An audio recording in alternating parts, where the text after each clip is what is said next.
The key insight that I am grounding myself in right now is that as a leader, I am not being resisted for who I am. I am being resisted because people are still recovering from old pain. We have to also be open to that because the business landscape, especially in the ESL industry, is really, really changing so fast, especially with the presence of AI nowadays. So there's this discussion or debate about non-English speakers learning the English language through AI, operationalizing courage by having courageous sessions or conversations with my team where we talk about how we can better improve our processes, our systems, and challenging the status quo. I think is a good practice that we can start doing in my team as well.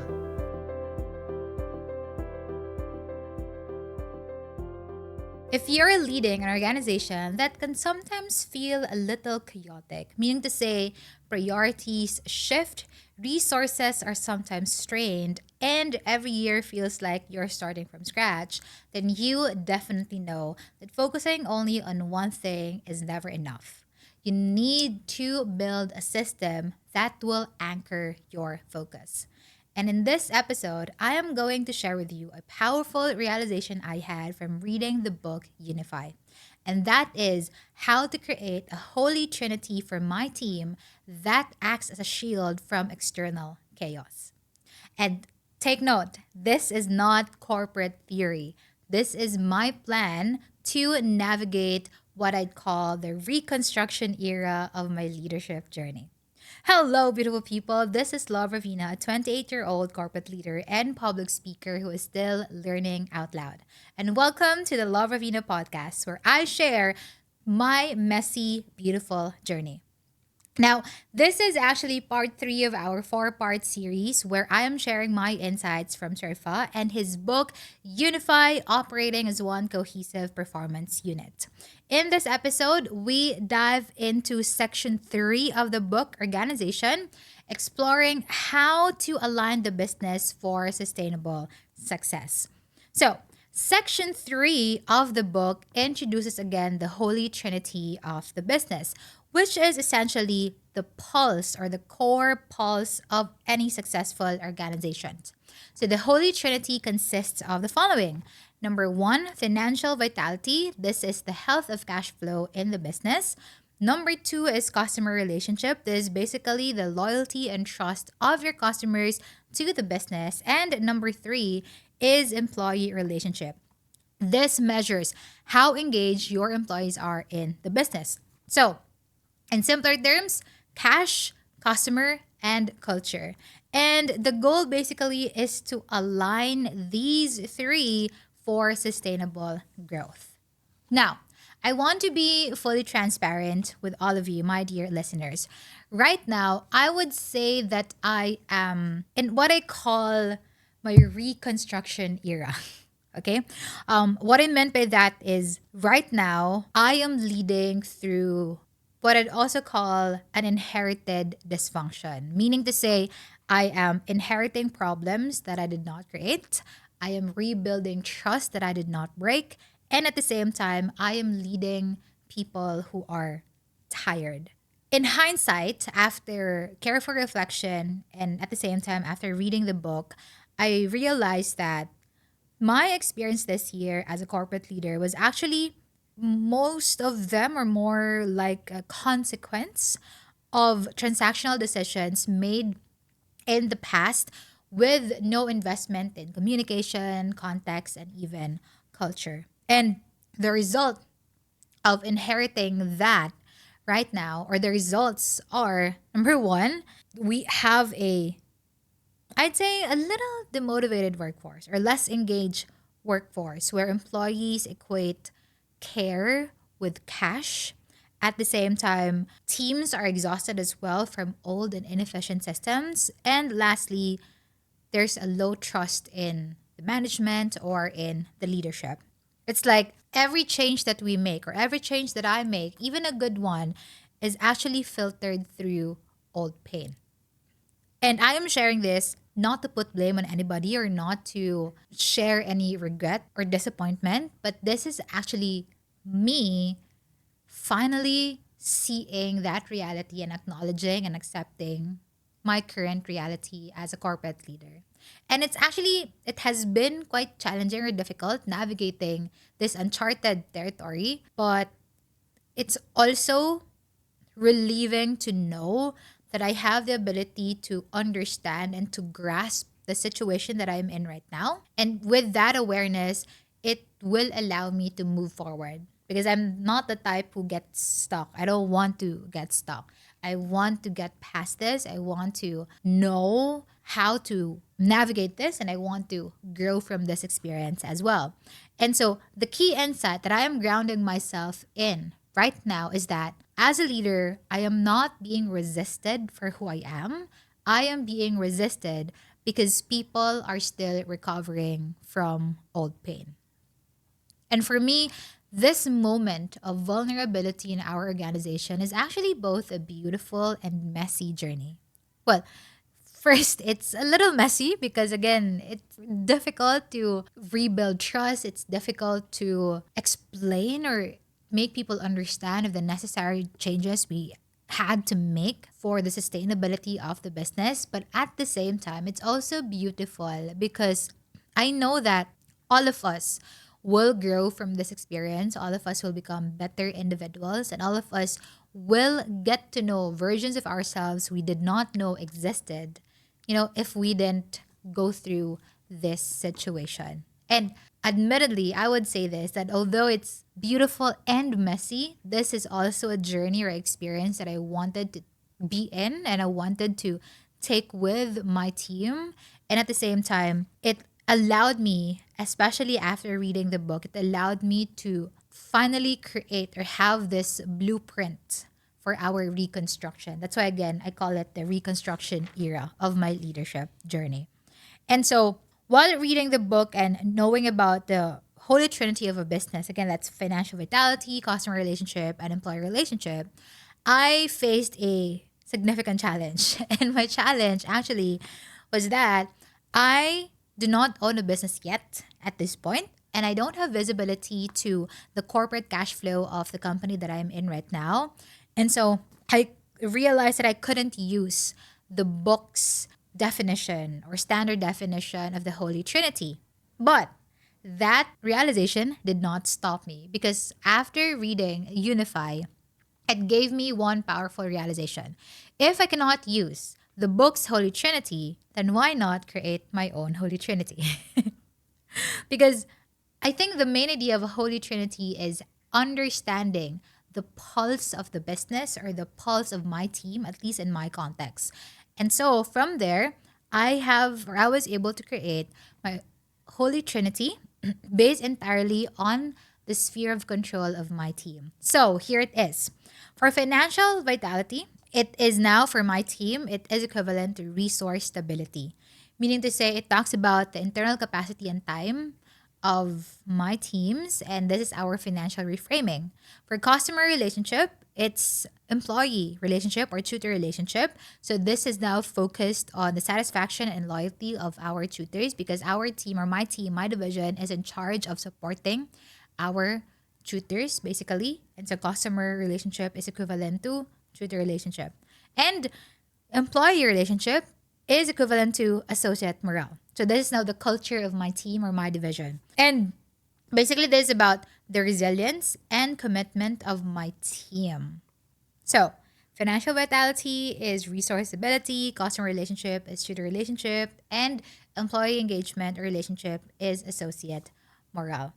So with that context in mind, we now go to chapter 7. Chapter 7 is performance framework. Now, for context, in our company, we sometimes operate in uncertainty because there are times that we shift our expectations or also times that we need to update or optimize our processes, making it a little unstable sometimes. And the reality is I can't do anything about that. I mean, if the shifts happen, then we have to basically face it head on.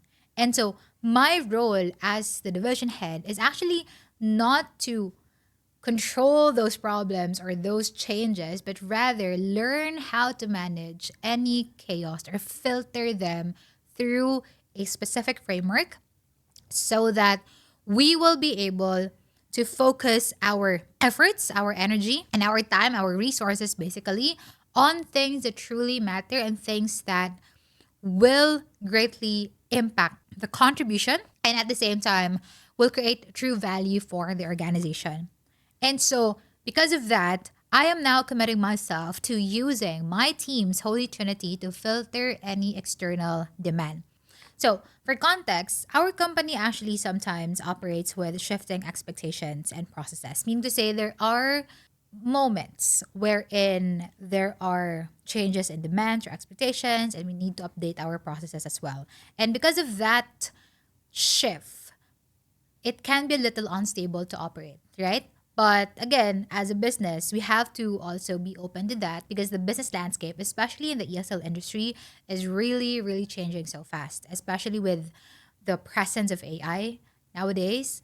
So there's this like discussion or debate about, foreigners or non-English speakers learning the English language through AI versus through an actual person. So like that is a very big discussion in the ESL industry. Now, because of that, technically speaking, it's an external thing and there's nothing that I can do or my team can do about it. And so as a division head, my role is actually to learn how to manage this kind of chaos, how to manage this kind of external factors that actually would affect my team.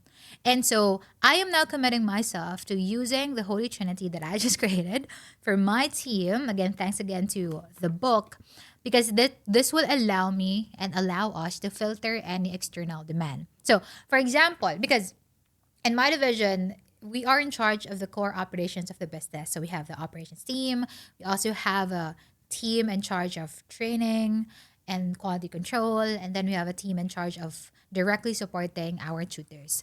And so, for example, there is a new request of training our tutors for a new service. And then we can, or I can use this I can use the Holy Trinity to filter the request or the demand. So I can ask, or we can ask ourselves, does this support tutor relationship right now? Does it compromise associate morale? And of course, is it feasible with our current resource stability? And depending on the answer, we can prioritize requests, we can prioritize demands, we can prioritize expectations basing on this filter. But again, if we are really required to do it, then at least we can make a compromise and meet halfway. Right. So that's basically in chapter 7. It just talks about the framework, the Holy Trinity. And again, in my context, that is my own application of the Holy Trinity or my team's Holy Trinity. Now, we go to chapter 8. Chapter 8 is performance outcome. This is actually about having customer or achieving customer loyalty. Now, for me, again, because we do not, or my team does not directly interact with our students or our clients, then our customer are more like internal customers, which is our pool of tutors. So customer loyalty is equivalent to retention of our tutors. And I realized that a crucial part of our mission as a division, that's to empower our tutors to deliver high quality learning experiences that drive exceptional levels of student satisfaction. I realized that a crucial part of it is for our tutors to start feeling valued, basically. So I am personally committing myself to making our tutors feel seen, heard, and supported, and of course, part of something that matters by constantly and consistently reminding them why their work matters so that they can feel that their contribution to the organization and contribution to their students or the value they're creating for their students as well is meaningful. And my biggest realization actually about this one is that to overcome inherited dysfunction, I must first restore belief or meaning. I think the key to advocacy is restoring that sense of purpose, that sense of meaning, especially for our tutors. Because when our tutors, understand that what they are doing is very important and the value that they're creating for their students is very important because, the English language is a universal language. Like almost everywhere you go, that is the language most people use, right?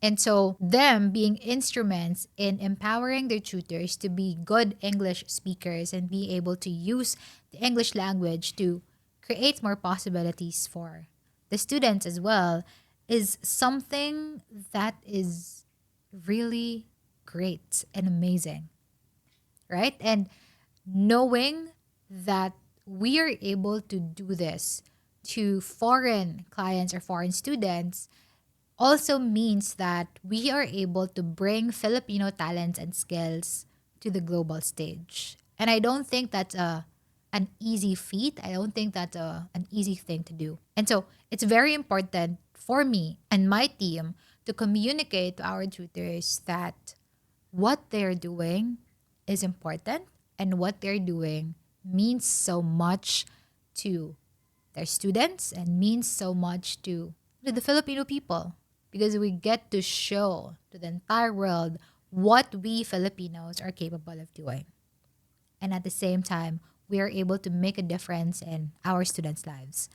And so, going back, I think when we successfully ground our tutors on purpose, on meaning, then they will become more resilient to the chaos that we will or we are facing right now. And that loyalty is also what makes our company strong.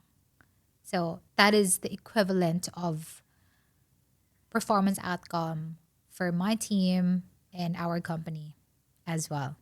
So that's chapter 8. And then chapter 9, this is performance engine.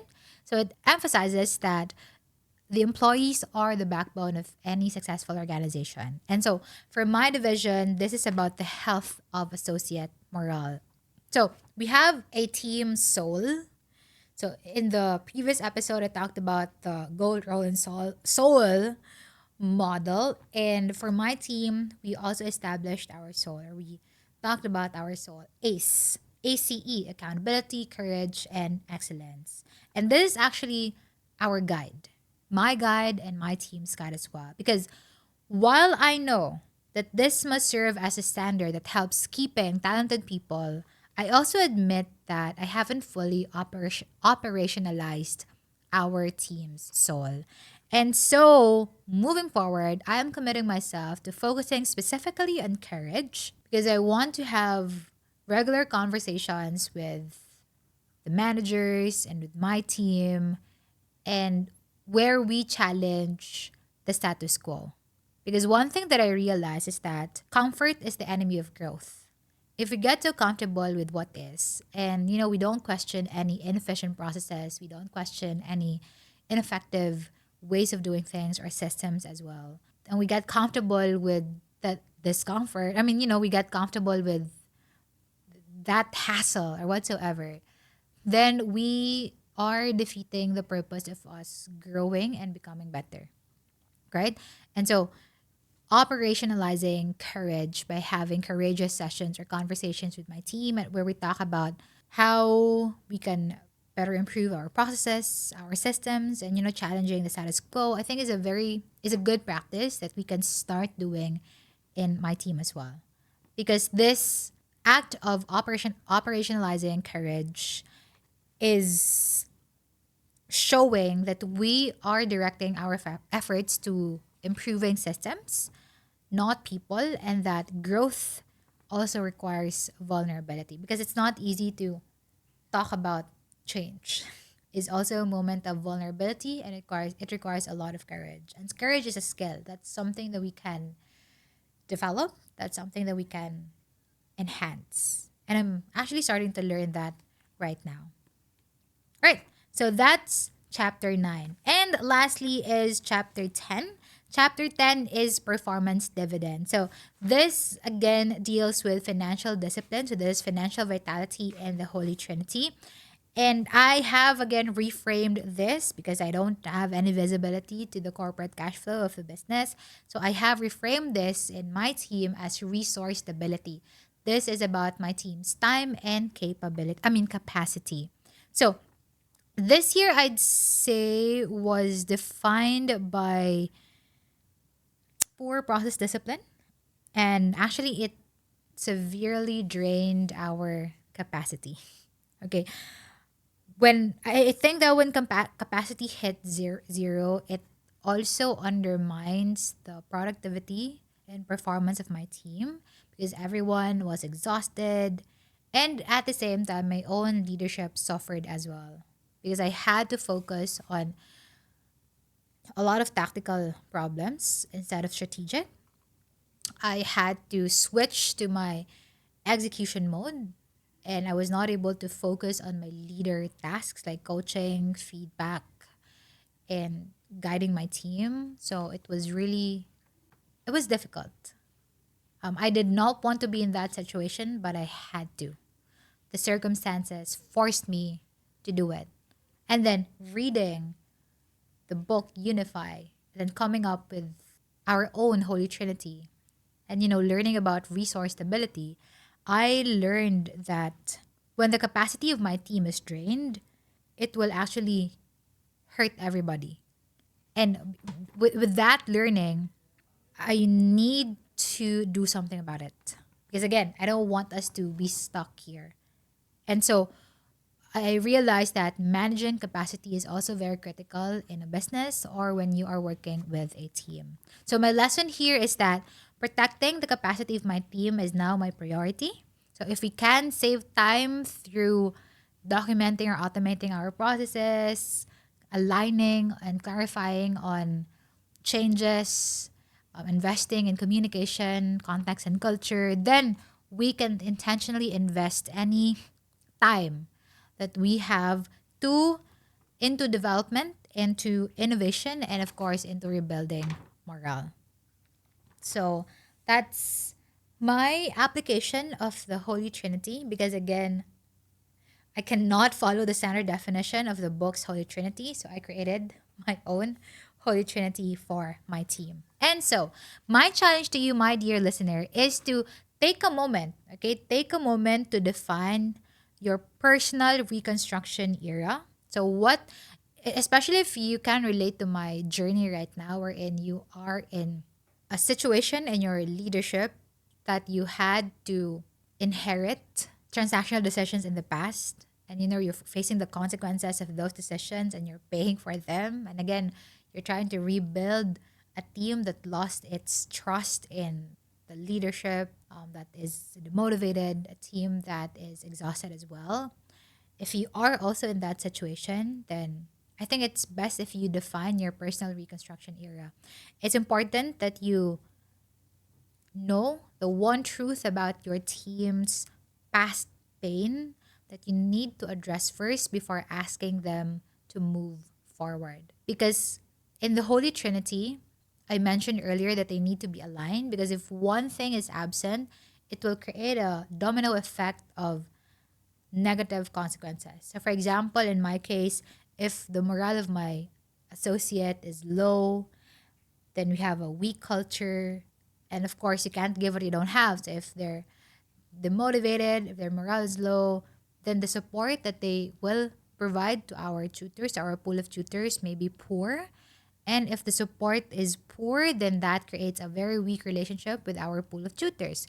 If we have a weak relationship with our tutors, then there's a high turnover. And if there's high turnover, then we need to invest more time and effort training, recruiting more tutors. And if we do that, then our stability will be strained.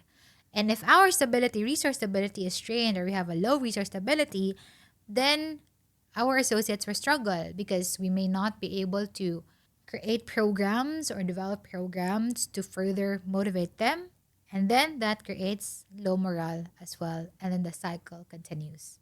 So it's very important that we use this Holy Trinity, okay, Holy Trinity to make sure that we align everything and at the same time use it as a framework or a filter through anything that might hinder the business or your team in fulfilling its role. And so, to sum up, the biggest learning from Section 3 organization is that you must define the pulse of your own team or even the pulse of your company. If you are an owner or CEO, then you can definitely follow the Holy Trinity in the book. So, you have financial vitality, customer relationship, and employer relationship. If you are a corporate leader and you have very limited scope in terms of how the business works or the cash flow, etc., then you can definitely create your own Holy Trinity. You just need to understand again the pulse of your own team. And so for me, I built my own Holy Trinity: resource stability, tutor relationship, and associate morale, to use it as a filtering mechanism so that we are not distracted on any external chaos and we stay grounded on our division's main goal, our role, and even our soul. So my commitment now is to move past this inherited dysfunction by leading through again the Reconstruction era of my leadership journey. Prioritizing purpose and capacity management above all else. Right. So there you have it, everyone. This is again part 3 of our 4-part series of UNIFY. And if you resonated with my journey as well, then feel free to follow the Love Arena podcast, because I share with you real conversations in leadership, public speaking, and growth. And because I want you to get your hands on the ebook of UNIFY, then we are giving you free access to the book or the ebook. Just simply comment UNIFY and we will send the copy right to you. Now, in the next episode, it will be our final episode. This is now where I am going to unpack my personal playbook and my leadership lesson from this book, UNIFY. Until next time, let's keep showing up, speaking up, and leading boldly.